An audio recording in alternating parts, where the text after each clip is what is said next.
Sir నమస్తే sir. ఎక్కడి నుంచి వచ్చారు? కర్నూలు నుంచి. నేను TNTC state general secretary Ashok Kumar నా పేరు. ఓకే సార్, ఏంటి ఇప్పుడున్న రాష్ట్రంలో పరిస్థితులు మనం చూస్తే, ఎందుకంటే ఈ మధ్య యోగాళం పూర్తయింది, భారీ బహిరంగ సభ, జనం చూస్తే విపరీతమైన జనం కనిపించారు. ఇప్పుడున్న అధికార పార్టీ ఓటమి ఇక్కడి నుంచే మొదలైంది అనుకోవచ్చు అంట. ఇక్కడి నుంచి అనేది కాదు, లోకేష్ గారు యువగలం మొదలుపెట్టినప్పుడే ఆయన పతనానికి నాంది అయింది, జగన్ యొక్క పతనానికి నాంది అయింది. ఎందుకు మేము చెప్తున్నామంటే, అతను పాదయాత్ర చేసినప్పుడు ఈ రాష్ట్రంలో తెలుగుదేశం పార్టీ అధికారంలో ఉంది, నారా చంద్రబాబు నాయుడు గారు అధికారంలో ఉన్నారు. జగన్ పాదయాత్ర చేస్తుంటే ఏ ఒక్కరోజు చిన్న అడ్డంకి కూడా చేయలేదు. మరి ఈరోజు పాదయాత్ర మొదలు పెడితే, యువగలం మొదలు పెడితే, ప్రజాస్పందన చూసి ప్రజల్లో జగన్కున్న వ్యతిరేకతని గమనించి పాదయాత్రను అడ్డుకునే ప్రయత్నం చేసి తన పతనానికి తానే నాంది అయిపోయినాడు. యువగలం ఈరోజు భారీ ఎత్తున ముగింపు బహిరంగ సభ, అశేష ప్రజానికాన్ని చూసి ఆయన ఇంకా నా పతనానికి ముగింపు అయ్యింది అనే ఉద్దేశంతో వచ్చే ఈరోజు మనం ఫ్లెక్సీలు చూస్తున్నాం. ఆయన యేసు ప్రవక్తట, ఆయన వికృత రూపం ప్రజలందరూ గమనిస్తున్నారు. యేసు ప్రవక్తకి జగన్కి ఏమన్నా పోలికలు ఉన్నాయా? ఆయన సంఘ కాపరా? మరి ఆయన ఈరోజు ఆ విధమైనటువంటి ఒక కమ్యూనిటీ ఫీలింగ్ని తీసుకొచ్చి మరీ ఓటు సంపాదించుకోవాలనే ప్రయత్నం చేస్తే మిగతా కమ్యూనిటీస్ పరిస్థితి ఏంటి అంటే, ఈయన ఒక కమ్యూనిటీకే బలమైన నాయకుడు కాదు, యేసు ప్రవక్త కాదు. ఈ రాష్ట్రంలో విభిన్న భాషలు, విభిన్న సంస్కృతులు, అలాగే విభిన్న కులాల వృత్తులతో అలవాలమైనటువంటి జాతులు ఉన్నటువంటి చరిత్ర మన ఆంధ్రప్రదేశ్. మరి అందరినీ వదిలేసి ఆయన యేసు ప్రవక్తగా బోర్డు వేసుకొని వికృత రూపాన్ని ప్రదర్శించాడంటే ఆయన పతనానికి అదే ఆ భగవంతుడు కూడా నాంది పలకబోతున్నాడు అనేది ఈ అహంకార ధోరణికే నాంది అవుతుంది.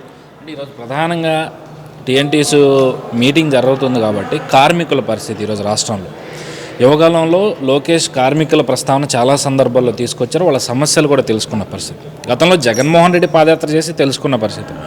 కానీ రేపు గనక ఏదైతే హామీలు ఇచ్చారో అవి గనక తీర్చకపోతే చొక్కా కాలర్ పట్టుకుని నిలదీయమని చెప్పి లోకేష్ చెబుతూ ఉన్న పరిస్థితి. దీన్ని ప్రజలు ఎంతవరకు స్వాగతించే పరిస్థితి? ఆల్రెడీగా మా యువ నాయకునికి ప్రజల యొక్క నాడి తెలిసిపోయింది, కార్మికుల నాడి తెలిసిపోయింది. కర్నూలు జిల్లాలో గ్రామ తలారీలు అంటే విఆర్ఏల యొక్క సమావేశ సందర్భంగా చెప్పాడు, ఈ రాష్ట్రంలో మినిమం వేజ్ ఇంప్లిమెంటేషన్ కాకపోతే బ్రతకడం కూడా కష్టమవుతుంది. కాబట్టి ఈ గవర్నమెంట్ వస్తే, తెలుగుదేశం ప్రభుత్వం వస్తే ఈ కార్మిక వర్గానికి కనీస వేతనం ఉండేలా చేస్తానని చెప్పాడు.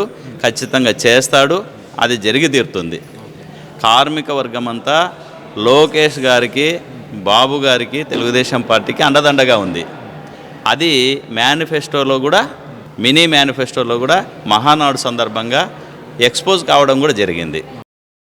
సో ఇప్పుడు నిన్న ఏదైతే వైజాగ్ దగ్గర జరిగిన పోలిపల్లి సభ ద్వారా యుద్ధబేరి మోగిస్తున్నాయని చెప్పి లోకేష్ గారు చెప్పారు, దానికి కొడాల నాని ఇలాంటి వాళ్ళు కౌంటర్ వచ్చి 2009లోనే జగన్మోహన్ రెడ్డి యుద్ధబేరి మోగించారు, ఇప్పుడు వచ్చి వీళ్ళు మోగించేది ఏముంది అని చెప్పి ఆయన భాష వాడుతూ చంద్రబాబుని, లోకేష్ని ఆయన విమర్శించడం ఎట్లా చూస్తారు? ఇప్పుడు కొడాలి నాని లాంటి వాళ్ళు, వైసీపీలో అనేక మంది పిచ్చి కుక్కలు ఉన్నారు. ఈ పిచ్చి కుక్కలు మాట్లాడేదానికి జనాలు ఎవ్వరూ పట్టించుకోవటం లేదు. ఎందుకంటే ఇవి పిచ్చి కుక్కలు అనేది అర్థమైపోయింది, వాళ్ళు ఏం మాట్లాడుతున్నారో తెలియదు. ఇప్పుడు ప్రజానాయకుడు అంటే ప్రజల యొక్క సమస్యల్ని వెలికి తీసి ప్రజలకు చెంత చేరువయ్యేటటువంటి వాడే ప్రజానాయకుడు. ఎవరిని పడితే అట్లా, ఎట్లా పడితే అట్లా మాట్లాడేటటువంటి వాడు ప్రజానాయకుడు ఎట్లా అవుతాడండి? తెలుగుదేశం పార్టీలో రాజకీయ భవిష్యత్తు వచ్చింది. తల్లిపాలు తాగి తల్లి రొమ్ముని గుద్దేటటువంటి ఇలాంటి వాళ్ళని ఎవడు పట్టించుకోడు, తెలుగుదేశం పార్టీలో అసలు పట్టించుకోము. సో కర్నూలు వాసిగా ఈరోజు రాజధాని గురించి కంపల్సరీ మిమ్మల్ని అడగాలి. ఎందుకంటే ఈయనేమో 3 రాజధానులు అంటా ఉన్నారు, మరోపక్క 3 రాజధానుల అంశం తెర మీద తీసుకొచ్చి 4 ఏళ్ళు దాటుతూ ఉంది. ఇప్పటికీ ఒక్క రాజధానిలో కూడా అభివృద్ధి లేదు, ఉన్నదాన్ని నాశనం చేసిన పరిస్థితి. కర్నూలు వాసిగా మీరేమంటారు? నేను కర్నూలు వాసిగా చెప్తున్నా, న్యాయ రాజధాని కర్నూలుకి ఇస్తామన్నాడు, కానీ అసాధ్యమైనటువంటి పని. ఇప్పుడు ఏదన్నా కానీ ఒక రాష్ట్రం ఏర్పడితే సౌలభ్యం కోసం అన్ని రాజధాని కేంద్రాల్లోనే ఉండాల్సిందే. అయితే ఇంకా కొంత సౌలభ్యం కోసం అక్కడ న్యాయ రాజధానికి బదులు బెంచి ఏర్పాటు చేస్తానని గత ప్రభుత్వం ఉన్నప్పుడే చంద్రబాబు నాయుడు గారు చెప్పారు. టెక్నికల్ ప్రాబ్లం వల్ల త్వరగా ఏర్పాటు చేయలేకపోవడం జరిగింది. రేపు ప్రభుత్వం వస్తే మా నాయకుడు చంద్రబాబు నాయుడు గారు, లోకేష్ గారు ఖచ్చితంగా న్యాయ రాజధానిలో బెంచ్ ఖచ్చితంగా ఏర్పాటు చేయడం జరుగుతుంది. అలాగే ఈ 3 రాజధానులు ఎవరూ స్వాగతించడం లేదు. ఎమ్మెల్సీ ఎన్నికల సందర్భంలో ప్రజలు 3 ప్రాంతాల వాళ్ళు ఎమ్మెల్సీలని తెలుగుదేశం వాళ్ళని గెలిపించి ఈయనకు బుద్ధి చెప్పారు. అది చాలు కదండి.